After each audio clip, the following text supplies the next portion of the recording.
في القناة عندي هنا كنا عملنا فيديو مراجعة لراديو زي ده كده، وكان من اكتر الفيديوهات اللي عملت فيوز ووصلت لي كومنتات كتير عليه وبتسأل عنه. النهارده جبت لكم نفس الراديو لكن بشكل مختلف شوية. في البداية كده اللي ما يعرفش الراديو ده، هو يعتبر انتيكة، شكله زي الراديو القديم للناس الطيبين، في نفس الوقت برضه فيه بعض المواصفات الكويسة جدا. اول حاجة ان هو فيه راديو وفيه هنا كشاف قوي جدا، اضاءه ليد باللون الازرق زي ما انتم شايفين، فيها بلوتوث علشان تقدر تربط الموبايل بيه وتشغله وتستمتع باي حاجه انت هتشغلها.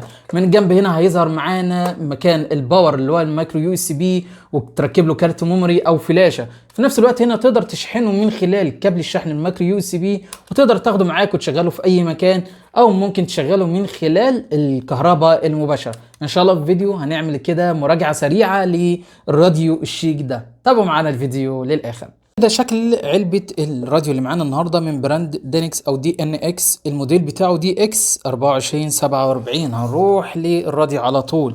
ده شكله كده وتصميمه في البداية تقول ان هو من الخشب لكن هو من بلاستيك وبيعطي شكل الخشب.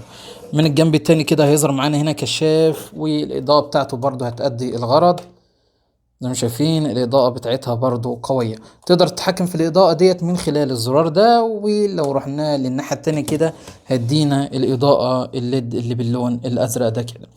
لو جينا وصفنا كده من الجنب هيظهر معانا هنا يو اس بي عشان لو حبيت توصل فلاشة، كارت ميموري، منفذ شحن المايكرو يو اس بي زي ما انتم شايفين، وفي نفس الوقت هنا اي او اكس عشان لو حبيت توصله بسماعات خارجية.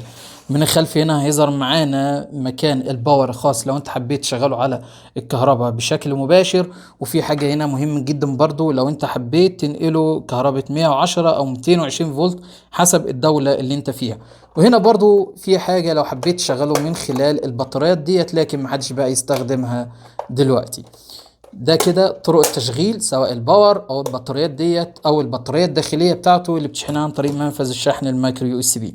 لو جينا شرحنا كده الزراير ديت، اول حاجة هنا الاي ام والاف ام اللي هم الراديو، ويظهر معانا الام بي 3 اخر حاجة. ده عشان لو حبيت تشغل البلوتوث مود وان انت تربطهم مع الموبايل بتاعك، وفي نفس الوقت برضو لو انت عايز تشغل الفلاشة. وهنا هيظهر معانا زراير التحكم، تقدم تأخر وتوقف في نفس الوقت.